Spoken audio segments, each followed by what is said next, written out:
당신은 불합격이요 은행원 예비 며느리를 시험한 재벌회장.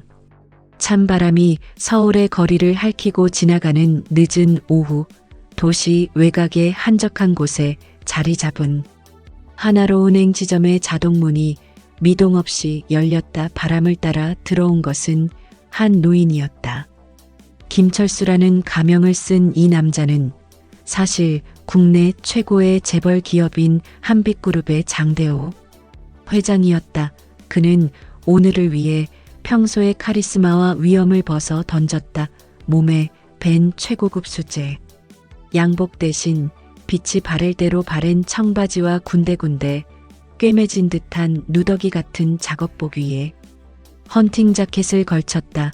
발에는 흙과 시멘트 가루가 앉은 빈티지 운동화를 신었다. 고급 바비어로. 항상 깔끔하게 매만져지던 그의 수염은 일부러 며칠을 내버려둔 탓에 거뭇거뭇하고 불규칙하게 자라나 있었고, 그의 얼굴에는 철저하게 연습된 지친 기색이 역력했다. 거울 앞에서 수십 번을 연습한 고단한 노동의 흔적이었다. 철수 노인은 문턱을 넘서며 은행 내부를 살폈다. 퇴근 시간을 앞둔 은행은 부산하게 움직이는 직원들로 가득했다. 젊은 남녀 행원들은 컴퓨터 모니터에 시선을 박아두었고, 키보드 소리와 복사기 작동음이 공기를 채우고 있었다. 그는 대기표를 뽑는 법을 일부러 잠시 헤매는 신용을 하며 주변의 반응을 살폈다. 누구 하나 그를 도와주려는 사람은 없었다.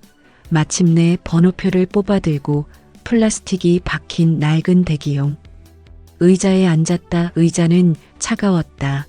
그의 눈에 비친 것은 무관심의 풍경이었다.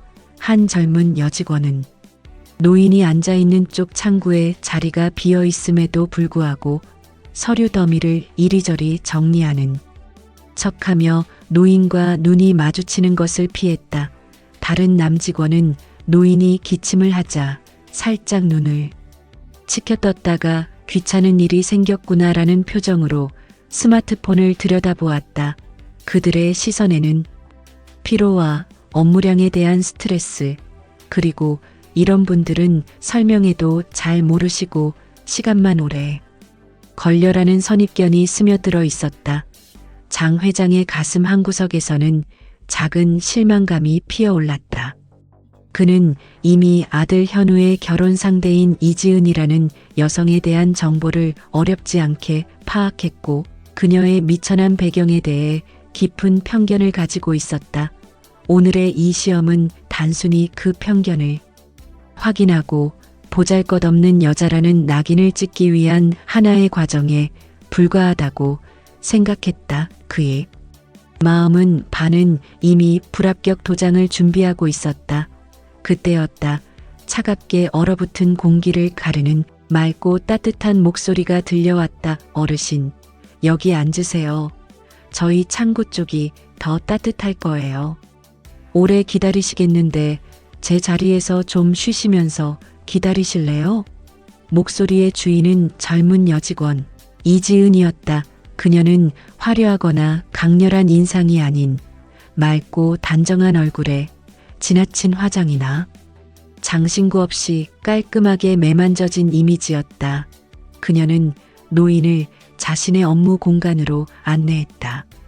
일반 고객이 앉는 딱딱한 의자가 아닌 자신의 회전 의자 옆에 마련된 조금 더 편안해 보이는 보조의자로 말이다. 이 작은 배치는 고객과 직원이라는 경계를 넘어 한 인간이 다른 인간을 배려하는 마음이 느껴졌다. 날씨도 쌀쌀한데 따뜻한 차 한 잔 드시고 하세요. 제가 방금 물을 끓여서요. 지은 씨는 자신의 자리 옆에 두고 있는 작은 커피포트에서 보리차를 내려 따뜻한 머그컵에 따라 노인 앞에 내밀었다. 장 회장은 순간 망설임이 있었다. 직원이 마시는 음료를 고객에게 주다니 규정에 어긋나는 거 아닌가. 하지만 그의 손은 이미 차가운 공기에 식은 상태였고, 머그컵에서 뿜어져 나오는 온기는 너무나 매력적이었다. 그는 두 손으로 머그컵을 감쌌다. 컵의 온기가 손바닥을 통해 전해지는 것이 느껴졌다. 2차 고객용. 인스턴트 커피가 아니군. 직원들이 마시는 보리차. 사소한 디테일인데 왜 이리 마음에 와닿지? 무슨 일로 오셨어요? 복잡한 일은 아니죠? 제가 천천히 도와드릴게요. 철수 노인은 일부러 더 떨리고 연약한 목소리로 대답했다. 그 조금 전에 딸년이 용돈을 좀 보내줬거든. 그걸 찾으러 왔는데 이 기계들이 왜 이리 어려운지, 이 기계들이 나를 자꾸만 거부하는 것 같아. 딸년은 휴대폰으로 찍하면 된다고 했는데 나는 찍하는 법을 모르겠구먼. 그는 주머니에서 오래된 스마트폰을 꺼내 들었다. 손가락이 떨리는 듯한 연기를 하며 화면을 이리저리 만졌지만 제대로 된 앱을 실행하지 못했다. 지은 씨는 주저없이 자리에서 일어나 노인과의 눈높이를 맞추기 위해 무릎을 꿇고 앉았다. 그녀의 유니폼 스커트가 바닥에 닿을 만큼의 낮은 자세였다. 아, 인터넷 뱅킹 앱 쓰시는군요. 어르신 대단하세요. 젊은 사람들도 헷갈려하는 건데. 자, 여기 이 초록색 아이콘 보이시죠? 여길 한번 톡 눌러보세요. 제가 옆에서 도와드릴 테니 걱정 마세요. 그녀의 설명은 매끄럽고 쉽게 흘러가지 않았다. 오히려 노인이 한 번에 이해하지 못할 때마다 다른 비유를 들어가며 같은 내용을 여러 각도에서 설명해 주었다. 출금을 딸이 보내준 돈을 은행에서 꺼내는 것, 비밀번호를 금고 열쇠, 인증을 본인임을 확인하는 도장에 비유했다. 그녀는 결코 노인의 손을 대서 직접 해주지 않았다. 대신 노인의 손가락이 화면의 정확한 위치를 누를 수 있도록 옆에서 부드럽게 이끌어 주었다. 이는 단순한 업무 처리가 아닌 노인이 스스로 해낼 수 있다는 자신감을 주기 위한 교육이자 배려였다. 마침내 거래가 완료되고 현금이 노인의 손에 쥐어지자 철수 노인의 얼굴에 진심 어린 미소가 번졌다. 그것은 장 회장의 변장 연기가 아니라 디지털 기기라는 장벽을 넘어 무언가를 해냈다는 순수한 성취감과 기쁨에서 비롯된 미소였다. 정말 고맙구나. 아가씨 덕분에 해냈어.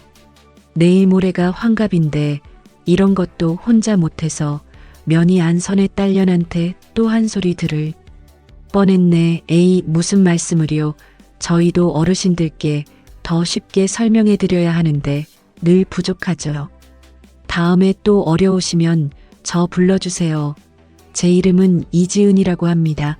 그녀는 명함 대신 자신의 이름과 하나로 은행 이지은 행원이라고 적힌 작고 깔끔한 메모지를 노인의 주머니에 조심스럽게 넣어 주었다. 장 회장의 가슴속에서 미세하지만 분명한 동요가 일었다.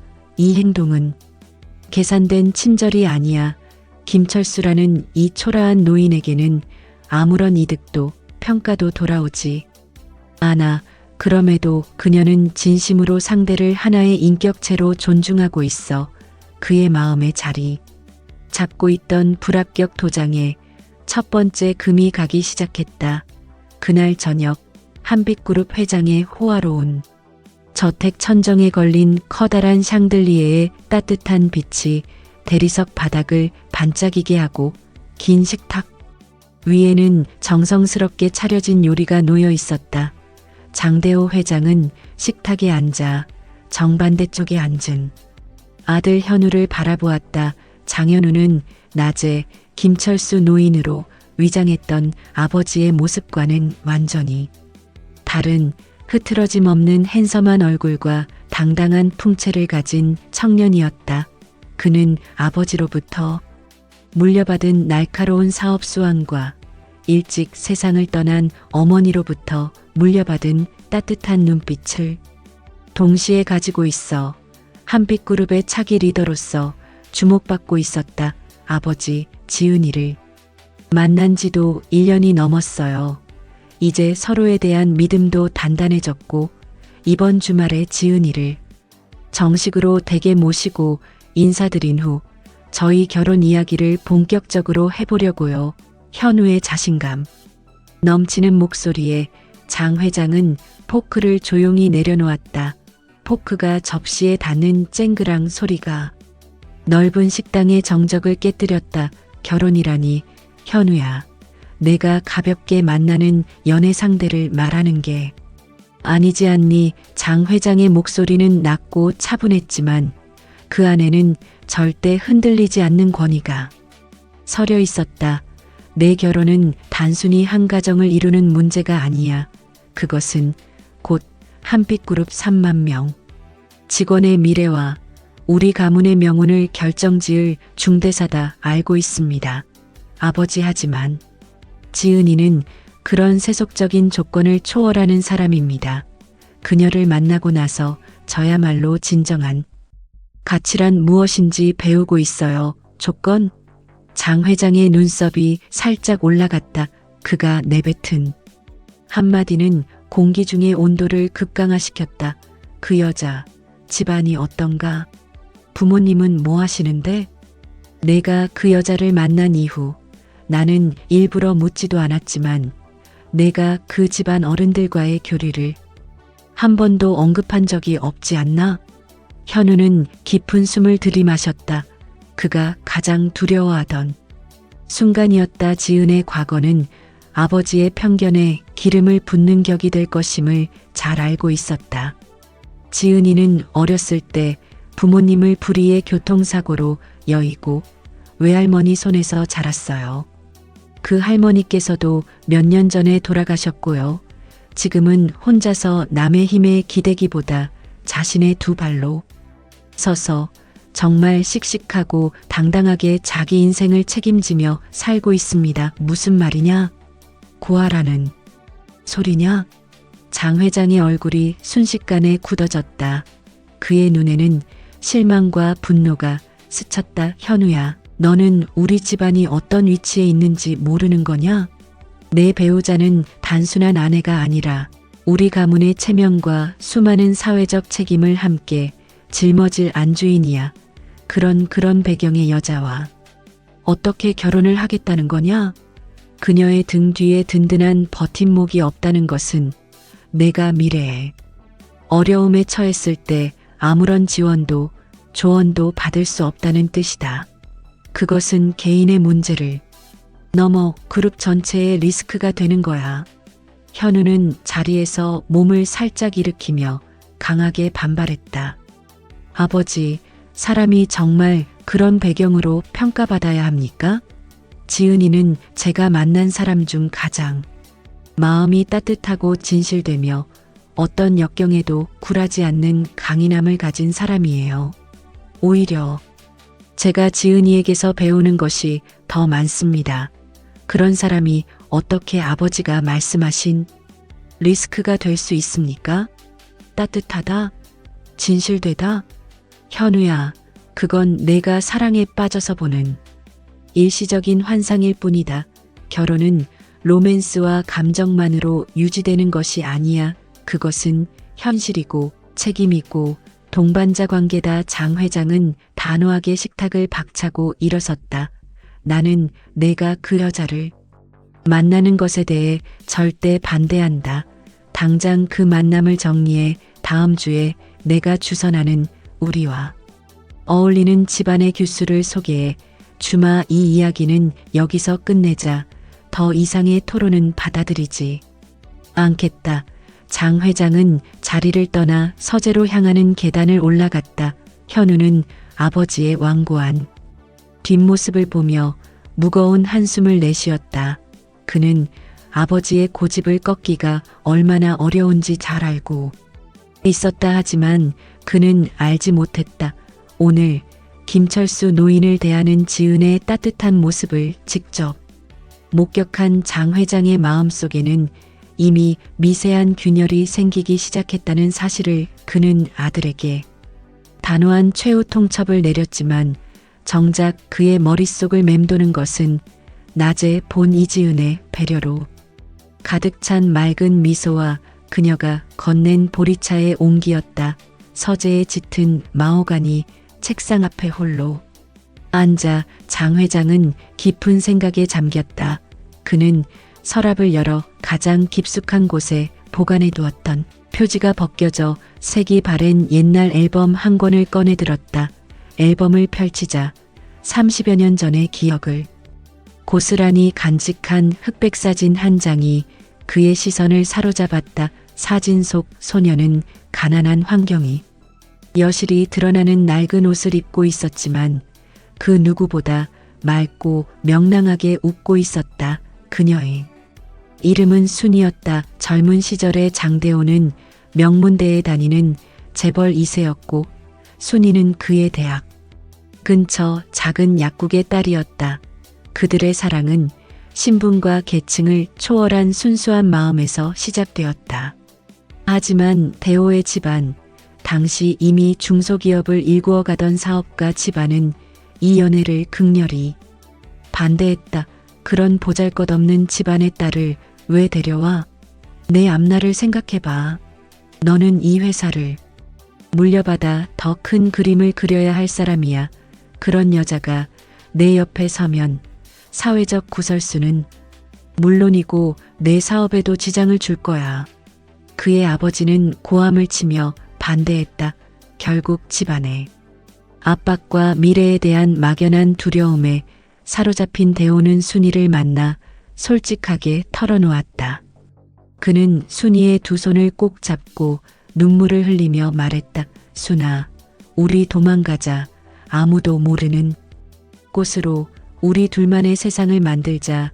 내가 있으면 난 무엇이든 이겨낼 수 있어. 하지만 순이는 오히려 대호의 눈물을 닦아주며 자신의 눈물을 참으며 이렇게 말했다. 대호 오빠, 난 오빠의 그 마음만으로도 충분해하지만 난 오빠의 인생을 망칠 수 없어. 오빠는 큰 꿈을 품고 이 세상을 더 좋은 곳으로 만들 사람이야. 나 때문에 오빠가 가족과의 인연을 끊는다면 오빠는 평생 그 짐을 지고 행복할 수 없을 거야. 오빠는 나를 위해 모든 것을 버릴 수 있겠지만 나는 오빠의 그 빛나는 미래를 빼앗는 이기가 될 수 없어. 그 후 얼마 지나지 않아 순이의 가족은 어느 날 갑자기 아무 말도 없이 이사를 가버렸다. 연락처는 모두 끊겼고 그녀의 행방은 영원한 미스터리로 남았다. 그것은 장대호 인생 최초이자 가장 깊은 상처와 후회로 자리 잡았다. 그는 순이의 그 희생을 발판 삼아 아버지의 기업을 물려받아 한빛그룹으로 키워냈지만 그 빈자리는 결코 채워질 수 없었다. 그의 냉철하고 계산적인 성격은 이 사랑의 좌절 이후 더욱 굳어졌다. 장 회장은 앨범 위에 놓인 현대식 컬러 사진, 현우와 지은 씨의 스냅샷을 바라보았다. 지은 씨의 해맑은 미소와 그 안에 담긴 순수한 빛에서 오래전 잃어버린 순이의 맑은 눈빛이 고스란히 겹쳐 보였다. 그의 가슴을 후벼 파는 듯한 고통과 함께 한 가지 사실이 스치고 지나갔다. 지금 내가 바로 당년에 나와 순이를 갈라놓았던 아버지와 똑같은 행동을 하고 있는 건 아닐까? 나는 순이에게서 사랑을 포기하게 만들었고 그 상처는 평생을 따라다녔다. 지금 내가 현우에게 똑같은 상처를, 똑같은 후회를 안겨주려는 건가? 그러나 수십 년간 쌓아 올린 성공과 현실의 벽은 쉽게 무너지지 않았다. 아니다. 상황이 다르다.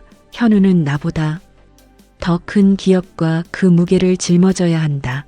나는 현우의 미래를 위해 내가 아직 확인하지 못한 그녀의 진짜 본성을 좀 더 파헤쳐야 한다. 은행에서의 그 친절이 혹시 일종의 연출이거나 단순한 직업 윤리에 따른 행동은 아닌지 반드시 확인해야 한다. 장 회장은 낡은 앨범을 닫고 마음을 다잡았다. 은행에서의 짧은 관찰만으로는 부족했다. 그는 이제 김철수 노인이 아닌 다른 모습으로 그녀의 삶의 구석구석을 관찰하기 시작할 것이다. 그녀의 친절이 진실된 삶아. 태도에서 비롯된 것인지 아니면 계산된 일시적 호의인지 확인하기 위한 장 회장의 은밀하고도 잔인한 시험이 본격적으로 시작되는 순간이었다. 장대호 회장은 아들과의 격렬한 대화 이후 이지은이라는 여성을 단순히 배경 없는 여자라는 수식어로만 치부할 수 없음을 어렴풋이 인정하기 시작했다 하지만 그는 여전히 믿지 못했다. 그녀의 친절이 은행이라는 무대 위에서만 빛나는 것은 아닐까? 그는 누군가를 시켜 조사하는 대신 직접 그녀의 일상을 관찰하기로 결심했다. 그는 고급 세단 대신 지하철과 버스를 이용했고 평범한 중년 남성이 입을 법한 캐주얼한 옷차림으로 변장하여 지은 씨의 동선을 미행했다. 며칠 후 토요일 오전 은행이 쉬는 날이었다. 장 회장은 지은 씨가 자신의 아파트를 나와 인근의 작고 허름해 보이는 사랑나눔 노인 종합복지관으로 향하는 것을 확인했다.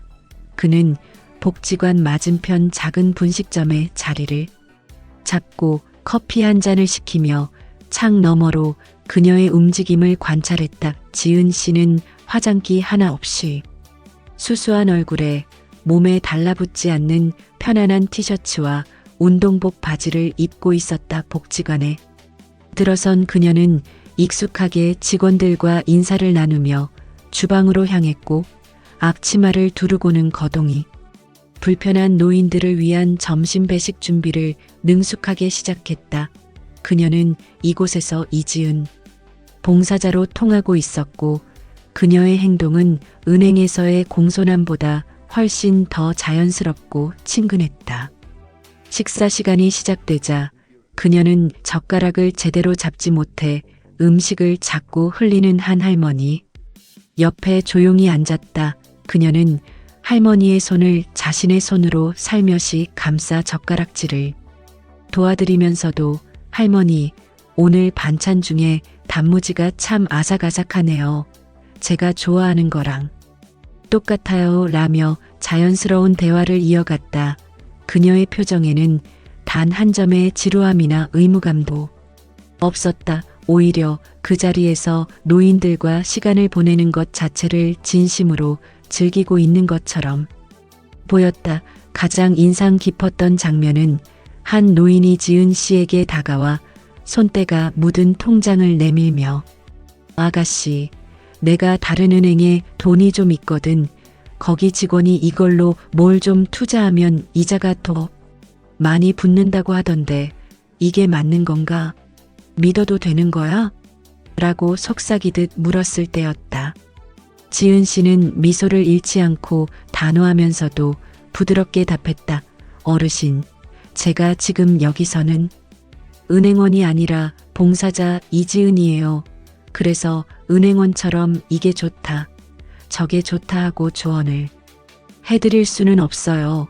그건 제가 봉사하러 온 이유가 아니니까요. 하지만 제가 꼭 한 가지만 말씀드릴게요. 세상에 공짜 점심은 없고 쉽게 돈 불리는 법도 정말 드물어요. 투자하시기 전에 꼭 자녀분들이나 가까운 가족과 상의하시고 꼭 필요하시다면 월요일에 저희 은행에 오시면 제가 가장 안전하고 기본적인 상품들 위주로 다시 한번 차근차근 설명해 드릴게요. 그녀는 자신의 봉사활동과 직업적 권한과 책임을 철저히 분리했다. 노인을 상대로 사적인 이익을 취하거나 자신의 전문성을 내세워 허영을 부리지 않았다. 장 회장은 멀리서 이 모든 모습을 지켜보며 깊은 충격에 빠졌다.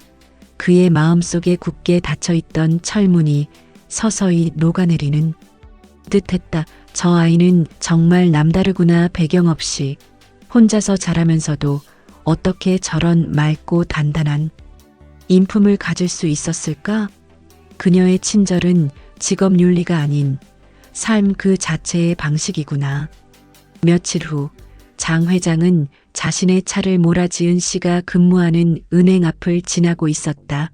그때 하늘에 잔뜩 몰려오던 먹구름이 터지기라도 한 듯 갑자기 굵은 빗방울이 천둥과 함께 쏟아져 내렸다. 마치 하늘이 장 회장의 아직도 완전히 녹지 않은 편견과 망설임을 꾸짖기라도 하듯 거센 폭우가 되어 내리쳤다. 은행 입구 앞쪽 비를 피해 급히 뛰어오던 한 노인이 미끄러운 대리석 바닥에 발을 헛디뎌 악 하는 신음과 함께 넘어져 버렸다. 머리를 세게 부딪히진 않았지만 충격으로 순간 몸을 가누지 못하고 빗물과 진흙이 섞인 바닥에 주저앉고 말았다. 사람들은 폭우 때문에 우산을 든 채 멀찍이 서서 어떡하나 어르신 괜찮으신가 하며 발만 동동 구를 뿐 쉽사리 다가가 돕지 못했다. 빗줄기가 너무 거세게 쏟아져 그에게 다가가는 순간 자신들도 한순간에 흠뻑 젖을 것이 뻔했기 때문이다. 그 순간 은행의 자동문이 열리며 한 여성이 주저없이 뛰어나왔다. 우산도 쓰지 않은 채였다. 바로 이지은이었다. 빗물이 그녀의 단정하게 묶었던 머리와 유니폼을 순식간에 흠뻑 적셨다. 어르신, 괜찮으세요? 어디 다치신데? 없으세요? 그녀는 진흙탕을 개의치 않으며 노인의 몸을 짚어 일으키려 했다. 자신의 유니폼에 빗물과 진흙이 튀고 묻는 것은 전혀 신경 쓰지 않는 듯했다. 오히려 노인의 옷이 더 젖지 않도록 자신의 몸으로 노인을 감싸 안듯이 부축하며 노인의 몸을 빗줄기로부터 막아주었다. 저희 앞마당이 미끄러우셨죠? 정말 죄송합니다. 잠깐만 힘내세요. 곧 안으로 들어가서 쉬세요. 지은 씨는 노인을 은행 안으로 부축해 들어와 출입구에서 불어오는 찬 바람이 직접 닿지 않는 가장 따뜻하고 조용한 구석자리에 앉혔다. 그리고는 카운터 서랍에서 꺼낸 자신이 개인적으로 사용하던 담요를 가져다 노인의 몸을 감싸줬다. 동료에게는 구급상자와 따뜻한 꿀물을 부탁했다. 그녀는 노인의 지갑에서 신분증을 꺼내 연락처를 찾아 가족에게 전화를 걸었다. 그녀의 손은 빗물과 노인의 옷에 묻은 진흙으로 더러워져 있었지만 그녀의 목소리는 놀랍도록 차분하고 단호했다. 네, 지금 하나로은행 본점 로비에 계십니다. 많이 놀라셨는데 당장 크게 다치신 곳은 없는 것 같아요. 무릎을 다신 것 같으니 좀 봐주셔야 할 것 같고요. 죄송하지만 지금 저희 지점은 직원들이 모두 바빠서 제가 퇴근 후 개인적으로 이분을 모시고 병원에 동행하겠습니다. 혹시 보호자분께서 바로 오시기 어려우시면 제 연락처를 알려드리겠습니다. 제가 처리하겠습니다.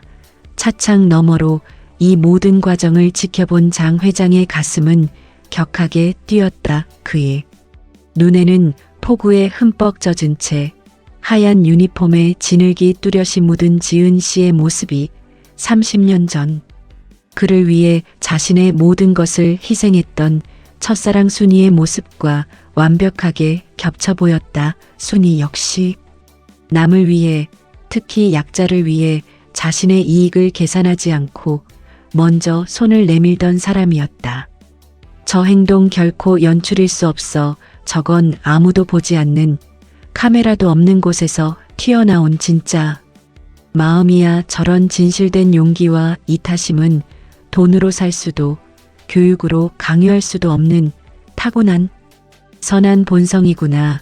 장 회장은 자신이 지은 씨의 배경 때문에 얼마나 깊고 어두운 편견에 구덩이에 빠져 있었는지를 비로소 똑똑히 깨달았다. 그녀는 이미 그의 아들 현우의 배우자로 한빛그룹의 안주인 자격으로 전혀 부족함이 없었다 하지만 회장의 시험은 여기서 멈추지 않았다. 그는 이제 자신의 마지막 가장 혹독하고 잔인한 편견을 시험하기로 결심했다. 그녀의 친절이 불쌍한 노인에게만 통하는 것은 아닐지, 극한의 상황에서도 유지될 수 있는지 확인하고 싶었다. 다음 날, 장 회장은 자신의 모습을 한층 더 극단적으로 변장했다. 이번에는 노숙자였다. 그는 일부러 더럽고 해진 속옷을 껴입었고 몇 주 동안 머리를 감지 않은 것처럼 보이는 지저분한 가발을 썼다. 신발은 밑창이 떨어져 나갈 듯이 낡았고 옷에는 독한 싸구려, 소주 냄새를 진하게 뿌려 주변에 악취를 풍기게 했다. 그의 얼굴은 특수 분장으로 때가 낀 것처럼 꾸몄다. 그는 다시 한번 그 은행을 찾았다 하지만 이번에는 안으로 들어가지도 않고 은행 문 앞에서부터 직원들과 출입하는 고객들을 향해 고성으로 욕설을 섞어가며 구걸하기 시작했다. 돈 좀 주세요. 밥을 사 먹고 싶어요. 배가 고파 죽겠는데 너희들은 따뜻한 곳에서 편하게 일만 하지.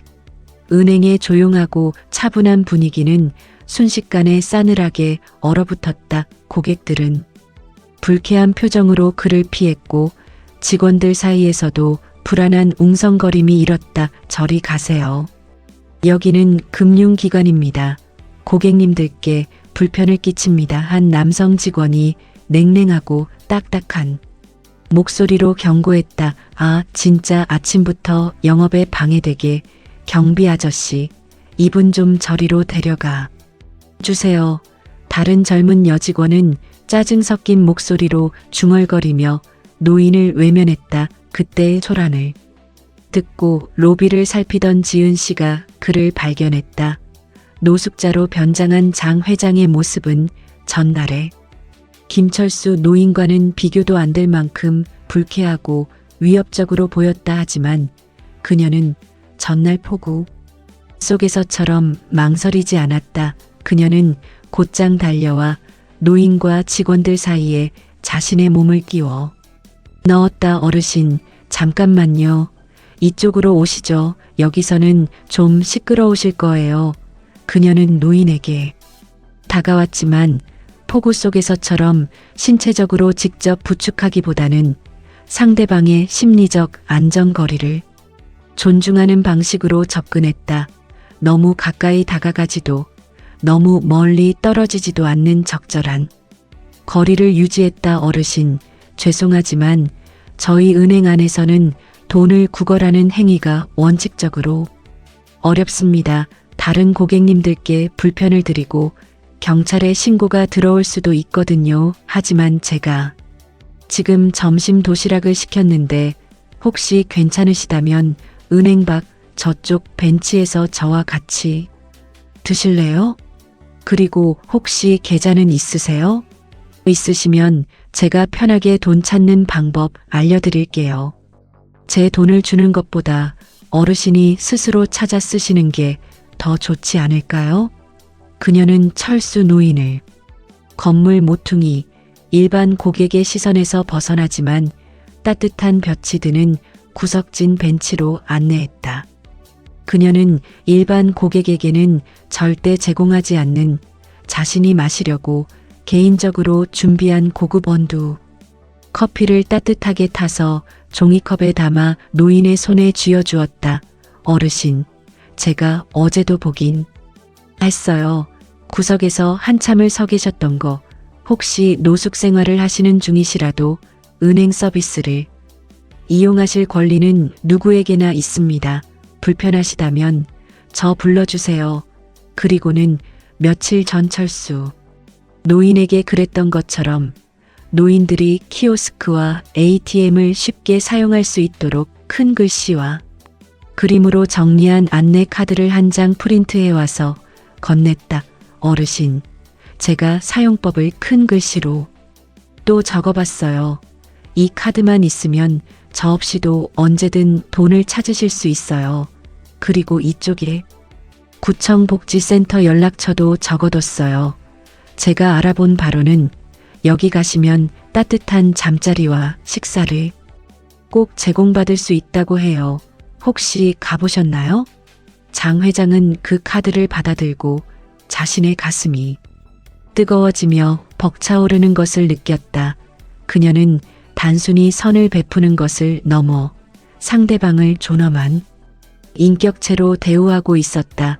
그녀는 상황을 모면하기 위해 쉽게 돈을 주지 않았고 대신 자립할 수 있는 방법과 정보를 제공했다. 그 악취나는 옷과 몰골에도 불구하고 자신이 즐겨 마시는 귀한 커피를 대접했다. 그 카드는 단순한 설명서가 아니라 상대방의 현재 상황과 미래의 삶 전체를 진정으로 배려하는 마음이 고스란히 담겨 있는 소중한 선물이었다. 대단하다. 정말 대단한 아이구나. 그녀는 그 어떤 배경이나 외모, 심지어는 냄새로도 사람을 차별하지 않는구나. 이런 마음, 이런 태도야말로 현우가 평생을 두고 지켜야 할 우리 가문이 진정으로 물려줘야 할 가장 소중한 가치다. 장 회장의 눈에는 그녀의 따뜻하면서도 단호한 눈빛이 어떠한 고난과 역경에도 굴하지 않았던 순이의 눈빛과 완전히 일치하고 있었다.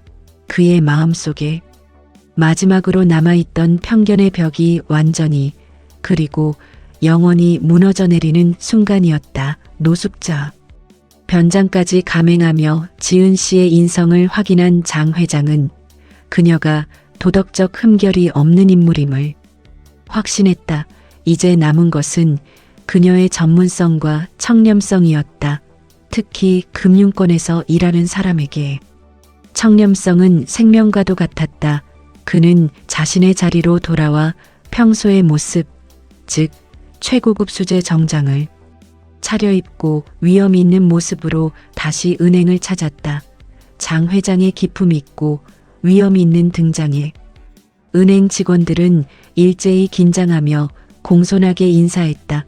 특히 지난번 노숙자를 냉대했던 직원들은 어색한 미소를 지으며 고개를 숙였다. 이지은 씨 역시 순간 놀라움을 감추지 못하며 다가와 정중하게 인사했다. 그녀의 눈에는 김철수 노인과 동일 인물임을 알아본다는 기시감이 스쳤지만 그 순간을 의식하지 않는 듯한 자연스러움이 있었다. 아, 어르신. 그때 괜찮으셨어요? 갑자기 이렇게 멋지게 정장 차림으로 오시니 제가 깜짝 놀랐습니다. 지은 씨는 사려 깊은 미소를 지으며 이전의 만남을 상기시키는 듯 하면서도 무례하지 않게 말했다. 네, 덕분에 잘 지내고 있습니다. 오늘은 큰 금액을 입금하러 왔어요. 제 비즈니스 계좌로 처리해 주시겠어요? 장 회장은 지은 씨의 창구로 가서 두꺼운 봉투를 내밀었다. 봉투 안에는 5천만 원의 현금이 정확히 꾸려져 들어 있었다. 하지만 장 회장은 지은 씨에게 일부러 이렇게 말했다. 이지은 행운 봉투 안에 7천만 원이 들어있네. 내 거래처에 급하게 송금해야 할 일이 생겨서요. 정확히 7천만 원으로 입금해 주시오. 이는 장 회장의 마지막 시험이었다. 행원이 눈앞에 현금 5천만 원을 보고 고객이 실수로 7천만 원이라 주장했을 때 어떻게 대응하는지, 그리고 부족한 금액을 정확히 지적하고 고객의 실수를 교정하는 청렴함과 전문성을 확인하고자 함이었다. 만약 그녀가 고객의 권위에 눌리거나 무심코 7천만 원으로 처리했다면 그것은 큰 문제가 될 수 있었다. 지은 씨는 봉투를 받고 네, 확인해 드리겠습니다. 라며 당황하는 기색 없이 현금 계수기에 넣었다. 기계가 정확히 5천만 원을 표시하자 그녀는 모니터를 보며 미소를 지었다. 어르신, 제가 확인해 봤는데 봉투 안에는 정확히 5천만 원이 들어있는 것 같아요. 혹시 다른 봉투에 2천만 원을 더 넣어두셨던 건 아닐까요? 한번 확인해 보시겠어요? 제가 다시 한번 세어볼까요? 에이, 내가 직접 넣었는데. 내가 늙어서 기억이 오락가락한가 보구먼. 다시 한번 세어보시게. 분명히 7천만 원이야. 장 회장은 일부러 목소리를 높여 억지를 부렸다. 주변의 시선이 조금씩 모아지기 시작했다. 지은 씨는 침착하게 다시 한번 개수기를 돌려 5천만 원임을 확인시켜 주었다. 그리고는 정중하지만 단호하게 확고한 어조로 말했다. 어르신, 제가 2번을 세어봤지만 고객님께서는 정말로 5천만 원을 가져오셨습니다. 혹시 지금 급하게 7천만 원을 보내셔야 한다면 남은 2천만 원을 다른 계좌에서 이체하시거나 5천만 원만 입금하신 후 거래처의 사정을 설명하시는 것이 정확합니다. 금액이 맞지 않으면 시스템상 입금 처리가 될 수 없어요. 정확한 금융 거래를 위해 잠시만 기다려 주시겠어요? 그녀는 고객의 요구나 권위보다 정확한 절차와 금융 윤리를 우선시했다. 만약 지은 씨가 고객의 말만 듣고 7천만 원으로 장부에 기록했다면 이는 엄연한 업무 과실이자 경우에 따라서는 횡령의 의심을 살 수도 있는 중대한 문제였다. 또한 고객에게 정확한 정보를 제공하지 않으면 나중에 더 큰 분쟁과 불신으로 이어질 수 있었다. 장 회장은 그녀의 확고부동한 직업윤리와 프로 정신에 깊은 감명을 받았다. 그렇구먼 5천만 원이 맞소. 내가 늙어서 자꾸만 실수를 하네. 5천만 원 입금하시오. 장 회장은 마치 깨달은 듯 고개를 끄덕이며 말했다. 지은 씨는 입금 영수증을 건네며 환하게 웃었다. 네, 어르신 5천만 원짜리 입금 처리해드렸습니다. 혹시 다음에 큰 금액을 거래하실 때는 꼭 미리 세어보시고 오시거나 가족분과 같이 오시는 게 안전하세요. 혼자서 무리하시다가 실수하시기 쉽고 분실의 위험도 있으니까요. 장 회장은 그제야 완벽하게 만족했다. 그녀는 따뜻하고 인간미 넘치는 사람이었지만 원칙과 직업 윤리 앞에서는 흔들림이 없는 강직한 금융인이었다. 그는 이제 그녀를 단순한 착한 여자가 아닌 소중한 인재로 바라보기 시작했다. 장 회장이 거래를 마치고 자리에서 일어나 은행을 나서려 할 때 은행 안에서 또 다른 긴급한 상황이 발생했다. 한 20대 중반으로 보이는 젊은 남자 고객이 ATM 앞에서 초조하게 전화를 받으며 거액의 돈을 이체하려 하고 있었다. 그의 얼굴은 땀으로 반짝였고 전화기 너머로 들리는 목소리에 집중하며 긴장된 어조로 말하고 있었다. 네, 알겠습니다. 지금 말씀하신 대로 6천만 원을 보냈습니다. 이제 제가 투자한 주식이 곧 터진다는 거죠? 확인했습니다. 그 순간 로비를 정리하던 이지은 씨에게는 일종의 이상 징후 포착 레이더가 작동했다. 그녀는 수없이 받은 보이스피싱 및 금융사기 예방 교육의 내용이 머릿속을 스쳤다. 급한 어조, 거액, 투자, 주식, 수익률 같은 유인 키워드 청년의 통장 거래, 내역창과 대화 내용을 조합하자 상황이 청년 대상의 신종 금융사기일 가능성이 99%라고 직감했다. 그녀는 망설이지 않고 청년에게 다가갔다. 손님, 잠시만요. 지금 이체하시는 내용 궁금한 점이 있어서요. 청년은 짜증을 내며 지은 씨를 밀쳐냈다. 지금 중요한 통화 중이에요. 제 개인적인 일에 신경 끄세요. 옆에서 상황을 지켜보던 지점장까지 당황하며 지은 씨를 제지하려 했다. 이지은 행원, 고객님의 사적인 금융거래에 과도하게 개입하지 마세요. 문제 생길 수 있어. 하지만 지은 씨는 흔들리지 않았다. 그녀는 직업적 책임과 고객 보호 의무를 최우선으로 생각했다. 그녀는 청년의 눈을 똑바로 바라보며 주변의 모든 소음을 잊은 듯 단호하고 확고한 목소리로 말했다. 손님, 제가 보기에 지금 손님은 보이스피싱 또는 신종 금융사기에 휘말리신 것 같습니다. 제가 은행원으로서 고객님의 소중한 자산을 보호할 의무가 있습니다. 지금 즉시 그 전화를 끊으시고 이체하신 계좌의 거래 내역과 통화 내용을 저희와 함께 확인해 주셔야 합니다. 지금 이 순간이 손님의 소중한 돈을 지킬 수 있는 마지막 기회일 수 있습니다. 그녀의 단호함과 진심 어린 호소에 청년은 잠시 당황하며 전화 통화를 멈췄다. 옆에 있던 장 회장은 지은 씨의 용기와 결단력 그리고 고객을 향한 뜨거운 사명감에 감탄하며 지켜보고 있었다. 지은 씨는 즉시 창구로 달려가 시스템에서 해당 계좌를 의심거래 계좌로 등록하고 이체 거래를 임시 보류시켰다. 청년은 격분하며 소리쳤다. 당신 때문에 내 인생의 기회를 놓쳤어. 내가 몇 년을 모은 돈인데 당신이 무슨 권리로. 이건 명백한 직권 남용이야. 고소할 거야. 지은 씨는 청년을 조용한 상담실로 안내하고 차분하게 최근의 신종 사기 수법 자료를 보여주며 하나하나 설명했다.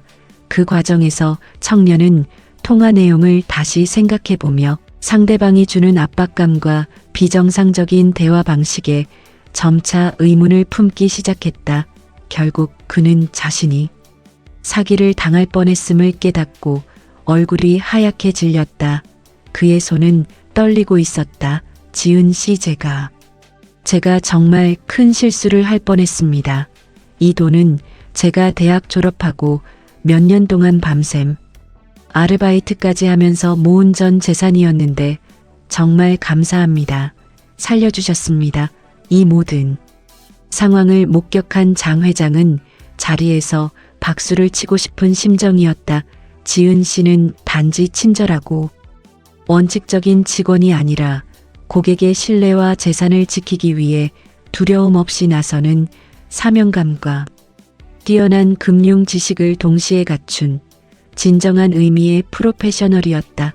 감동받은 장 회장이 자리에서 일어나 지은 씨에게 다가가 인사라도 건네려는데 지은 씨가 먼저 그를 불렀다. 어르신, 제가 지난번에 김철수 어르신으로 오셨을 때 그리고 다른 분들을 도와드리면서 느낀 것들이 있어서 개인적으로 작은 자료를 만들어 봤는데 혹시 받아가시겠어요? 지은 씨는 자신의 자리에서 개인적으로 시간과 비용을 들여 제작한 작은 금융교육 팜플렛 몇 장을 건넸다. 그것은 단순히 회사에서 배포하는 딱딱하고 형식적인 안내문과는 완전히 달랐다. 손으로 직접 만든 흔적이 느껴지는 정성이 가득한 자료들이었다. 첫 번째, 카드 보이스피싱. 일본 방어 수칙. 금융감독원이나 경찰은 절대 계좌 비밀번호를 묻지 않아요. 라는 큰 문구가 가장 위에 적혀 있었다. 의심되는 전화가 왔을 때 바로 따라 할 수 있는 3단계 대처법이 만화 그림과 함께 쉬운 단어로 적혀 있었다. 1단계 전화 끊기, 2단계 1332 금융감독원, 바로 신고, 3단계 가족이나 믿을 수 있는 사람에게 바로 알리기. 두 번째, 카드 어르신의 위안 수수료 제로 안내. 하나로 은행에서는 65세 이상 고객에게 인터넷 뱅킹, ATM 이체, 창구 거래 일부 수수료가 면제된다는 내용을 색깔이 칠해진 표와 아이콘으로 쉽게 설명했다. 밑에는 꼭 행원에게 저 어르신 요금제 있나요? 하고 물어보세요. 저희가 먼저 안내해 드려야 하는데 바쁘다 보니 놓치는 경우가 있어요. 라고 솔직하고 친절한 당부의 말이 적혀 있었다. 세 번째, 카드 고객 메모장과 주요 연락처. 오늘 약사님께 전화할 것, 손주 생일, 선물 5만 원 보내기 같은 할 일을 적을 수 있는 간단한 메모 공간이 있었다. 뒷면에는 지은 씨의 이름과 함께 복지 상담 129, 보이스피싱 신고 1332, 건강 상담 129 등 노인들이 자주 찾는 공공기관 연락처가 큰 글씨로 인쇄되어 있었다. 지은 씨는 조금 수줍게 설명을 보탰다. 저희 어머니도 전화기 쓰시다가 보이스피싱에 속으실 뻔한 적이 있어서 제가 그때 정말 놀라고 걱정이 많이 됐었어요. 그리고 돌아가신 할머니가 은행 수수료 내시는 모습을 보면서 이게 얼마나 부담스러우실까 하는 생각을 항상 하셨거든요. 저희가 공식적으로는 잘 알려드리지 못하는 부분까지 제가 조금이라도 더 챙겨드리고 싶은 마음에 만들어 봤어요. 장 회장은 그 카드들을 받아들고 손이 약간 떨리는 것을 느꼈다. 이 모든 것은 그녀가 자신의 개인적인 아픔과 소중한 경험을 바탕으로 타인의 어려움을 먼저 헤아리고 예방하기 위해 준비한 진실된 배려의 산물이었다. 그녀는 따뜻한 인성과 더불어 금융인으로서의 청렴성과 사명감까지 완벽하게 갖춘 인재였다. 장 회장의 마음속에서는 현우의 결혼을 막았던 마지막 벽돌 하나마저 그녀의 이 작고 소중한 팜플렛 앞에 무너져 내렸다. 은행에서의 세 번째이자 마지막 시험을 마친 장대호 회장은 자신의 검은색 세단에 올라탔다. 그는 운전기사에게 잠시만 기다리게라는 짧은 말만 남긴 채 창밖을 응시했다. 그의 손에는 이지은 행원이 직접 만든 살짝 달아빠진 종이 팜플렛이 쥐어져 있었다. 그 안에 인쇄된 금융감독원 신고 번호와 어르신들을 배려한 큰 글씨들 속에서 그는 평생을 쌓아 올린 가문의 명예와 재산보다 더 소중하고 근본적인 가치를 발견했다. 그는 은행에서 이지은 씨의 모든 모습을 목격했다. 초라한 노인 김철수에게 베푼 순수한 친절, 비를 맞으며 쓰러진 이에게 보인 희생적 용기, 악취를 풍기는 노숙자에게까지 전달한 인간 존엄성, 7천만 원의 유혹 앞에서도 지켜낸 청렴함, 그리고 한 청년의 인생을 지키기 위해 두려움 없이 나선 전문가적 사명감. 그녀의 삶은 어떤 배경으로도 포장할 수 없는 그 자체로 빛나는 진정한 배경이었다. 내가 무엇을 두려워했는가? 부와 명예와 혈통이 전부가 되어버린 이 세상에서 나는 오히려 현우에게 가장 귀한 가치인 진실된 인간성을 가진 반려자를 막으려 했구나. 순이를 잃은 후 내가 그토록 갈구하던 바로 그 순수함과 선함을 장 회장은 깊은 반성과 함께 가슴이 뜨거워지는 것을 느꼈다. 그는 곧장 집으로 돌아와 서재에 앉아 아들 장현우에게 전화를 걸었다. 현우야, 내 아버지 만약 아직도 지은이 이야기라면 제 결심은 변함이.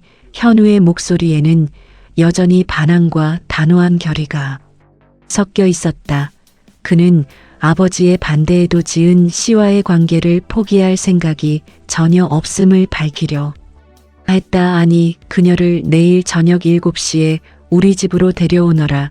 장 회장의 목소리는 놀랍도록 부드럽고 단호했다. 현우는 순간 자신의 귀를 의심했다. 네, 아버지, 지금 무슨 말씀이세요? 제가 잘못 들은 것 같아요. 내일 저녁에 정식으로 저녁 식사나 하자고 내가 고른 여자. 이지은 씨. 장 회장은 잠시 멈추고 깊은 감정이 담긴 몫으로 이어갔다. 나는 그녀의 진짜 마음을 보았다. 내가 고집을 꺾겠다. 이제 더 이상 망설이지 말고 데려오너라.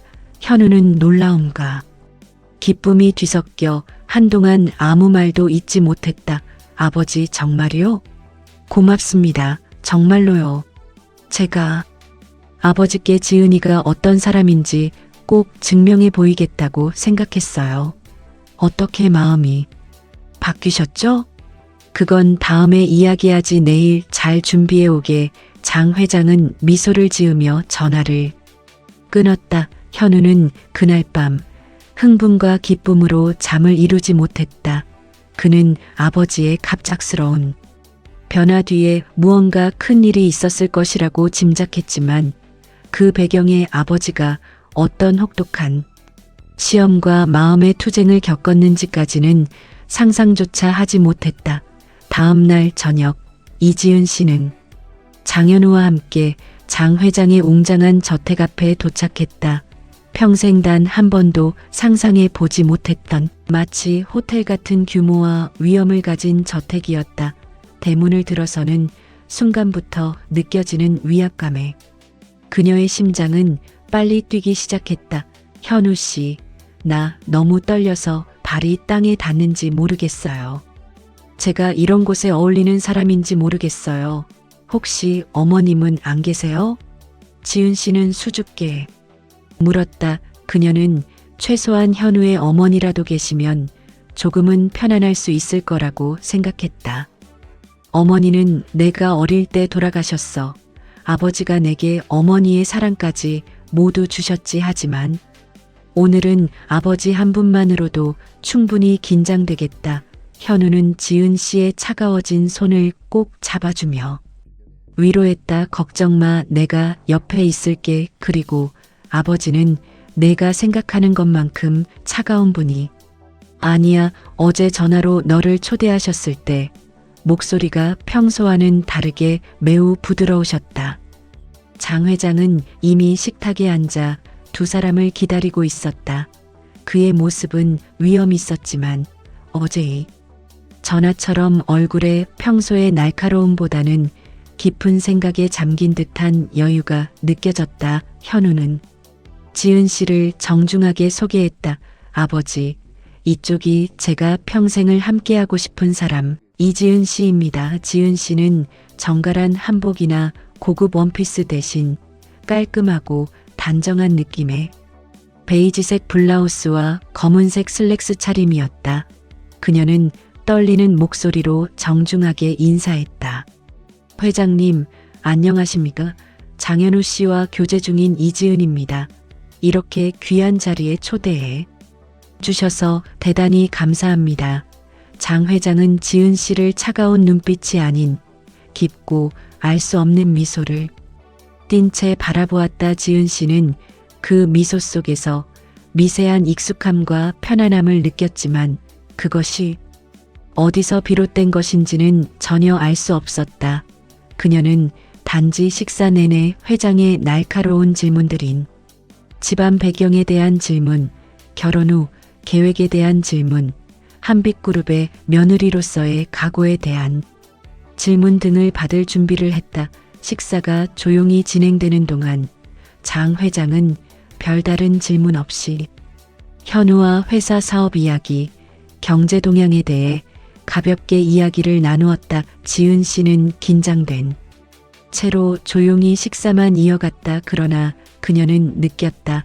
회장의 시선이 가끔 자신에게 머물며 무언가 깊은 생각에 잠겨 관찰하고 있다는 것을. 디저트가 나오고 커피 향기가 은은하게 퍼진 후 장 회장이 잔을 내려놓으며 입을 열었다. 공기 중에 긴장감이 순간 고조되었다. 이지은 씨, 네. 회장님. 지은 씨는 정색하고 회장을 똑바로 바라보았다. 나는 현우의 결혼에 대해 처음부터 강력히 반대했습니다. 당신의 가정 환경 때문이었죠. 장 회장은 거침없이 직설적으로 털어놓았다. 현우는 당황하며 아버지 라며 말리려 했지만 장 회장은 손을 들어 단호히 제지했다. 나는 당신이 현우의 배우자로서 그리고 한빛그룹의 미래 안주인으로서 자격이 없다고 생각했소. 그래서 나는 당신을 시험했습니다. 지은 씨는 충격에 말을 잃었다. 현우 역시 놀라움과 분노가 뒤섞인 표정으로 아버지를 바라보았다. 아버지, 그게 무슨 말씀이세요? 무슨 짓을 하신 겁니까? 장 회장은 침착하게 하지만 그 속에 깊은 죄책감과 감동을 담아 자신의 모든 변장과 시험 과정을 털어놓기 시작했다. 나는 며칠 전 당신의 은행을 찾아갔소. 낡은 작업복을 입고 스마트폰 조작을 어려워하던 김철수 노인이 바로 나였소. 지은 씨의 눈이 동그래졌다. 그녀는 그제야 그 노인의 눈빛에서 느꼈던 미묘한 기시감과 왜 그 노인이 때로는 관찰하는 듯한 느낌을 주었는지를 이해했다. 나는 당신이 나를 안내하며 따뜻한 보리차를 건네주고 나를 하나의 인격체로 존중하는 모습을 보았소. 당신의 친절이 단순한 의무나 계산인지 확인하기 위해 나는 주말에 당신이 찾아간 복지관도 지켜보았소. 당신은 사적인 이득 없이 오직 남을 돕는 것 자체를 기쁨으로 아는 사람이었소. 장 회장이 목소리가 미세하게 떨리기 시작했다. 과거의 상처가 스치고 지나가는 듯 했다. 그리고 나는 당신에게 가장 혹독했을 시험이었던 비 오는 날 쓰러진 노인과 은행에 찾아와 행패를 부리던 악취나는 노숙자도 되어 보았소. 그 역겨운 냄새와 구걸 앞에서도 당신은 나를 인간으로서의 존엄을 지닌 존재로 대우해 주었고 나에게 자립할 수 있는 방법과 따뜻한 커피를 내주었지. 당신은 내가 만난 어떤 사람보다도 인간적으로 가장 아름다운 사람이었소. 지은 씨는 두 손으로 입을 막았다. 눈물이 이미 그렁그렁 고여 흐르기 시작했다. 그동안 그녀가 마주했던 그 모든 어르신들이 바로 이 자리에 앉아 계신 자신의 사랑하는 이의 아버지였던 것이다. 마지막 시험은 돈이었소. 7천만 원이라고 속여 당신의 청렴함을 시험했고 당신은 5천만 원이라는 정확한 원칙을 지켰소.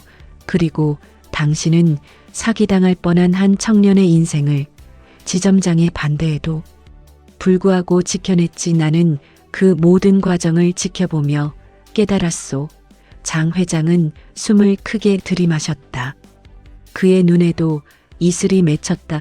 사람의 진정한 배경은 가진 돈이나 명문 가문이 아니라 바로 그 사람의 마음과 인성, 그 사람이 지닌 진실된 가치관이라는 것을. 그리고 당신 이지은 씨는 내가 만난 사람 중 가장 훌륭하고 든든한 배경을 가진 사람이요. 그는 자리에서 일어나 지은 씨의 손을 자신의 두 손으로 감쌌다. 지은 씨, 나는 오래전 나의 첫사랑 순이에게서도 당신과 같은 맑은 진심을 보았지만 가문의 배경이라는 편견 때문에 그녀를 놓쳤고 평생을 후회 속에 살았소. 나는 현우에게 같은 실수를 반복하고 같은 상처를 물려주고 싶지 않았소. 당신은 내 아들을 그리고 우리 가문을 지켜줄 유일한 사람이요. 나는 이제 확신합니다. 현우는 아버지의 진심 어린 고백에 웃음보가 터졌다가 지은이가 그동안 겪었을 혹독한 시험을 생각하니 가슴이 뭉클해졌다. 그는 자리에서 일어나 눈물을 흘리는 지은 씨를 따뜻하게 안아주었다. 고맙습니다. 아버지 정말로요. 지은이가 어떤 사람인지 알아봐 주셔서 그리고 그런 방식이 아니었더라도 결국 인정해 주셔서 감사합니다. 현우의 목소리에도 감격이 묻어났다. 장 회장도 자리에서 일어나 눈물을 흘리는 지은 씨를 자신의 딸처럼 깊이 따뜻하게 안아주었다. 지은 씨, 저는 장현우의 아버지 장대호입니다. 그동안 변장을 하고 당신을 혹독하게 시험한 것을 진심으로 사과합니다. 하지만 그 시험 덕분에 당신의 소중한 마음을, 당신의 빛나는 인품을 확인했어요. 당신은 이제 단순한 며느리가 아니라 내가 평생 잃어버렸던 딸과 같은 존재요. 우리 가족이 돼준 것을 진심으로 환영합니다.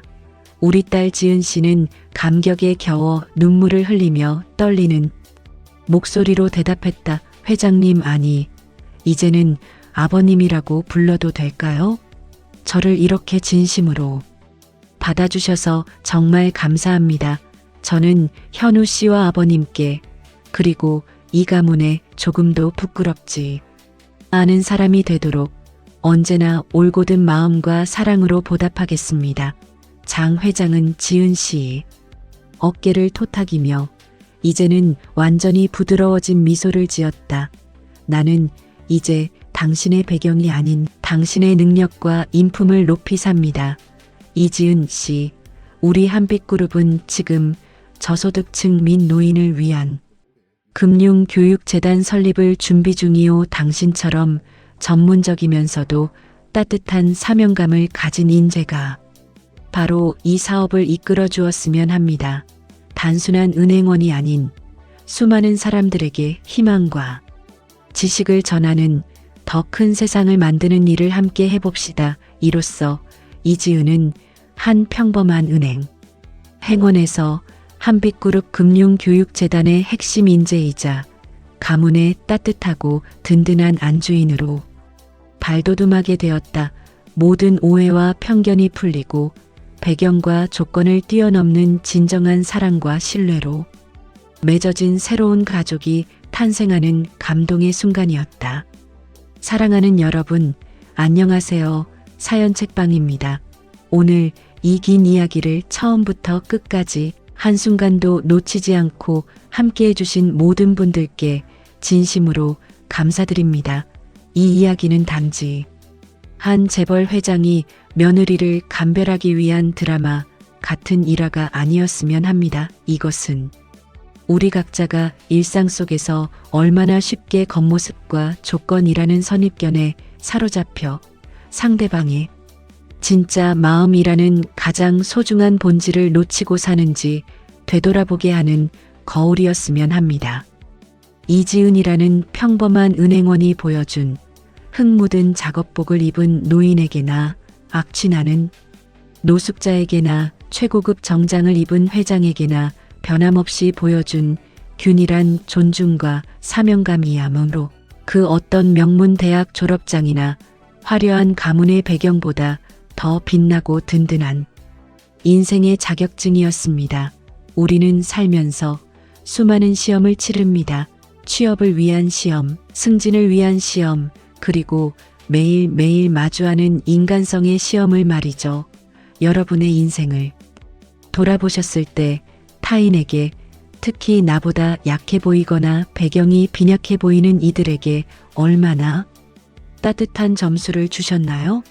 여러분의 친절이 과연 아무런 대가도 바라지 않는 순수한 마음에서 비롯된 것이었는지, 아니면 어쩔 수 없이 지켜야 하는 의무이거나 어떤 계산이 담긴 것은 아니었는지 생각해보는 시간이 되었으면 합니다.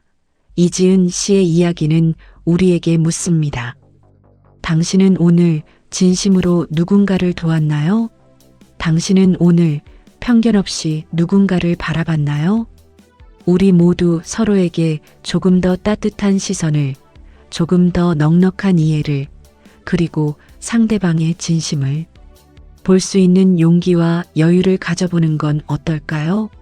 우리 각자의 작은 진심 하나가 한 사람의 인생을 바꾸고 한 가문의 미래를 결정하며 결국은 우리 모두가 살아가는 이 세상을 더욱 아름답게 만드는 기적의 시작이 될 수 있습니다.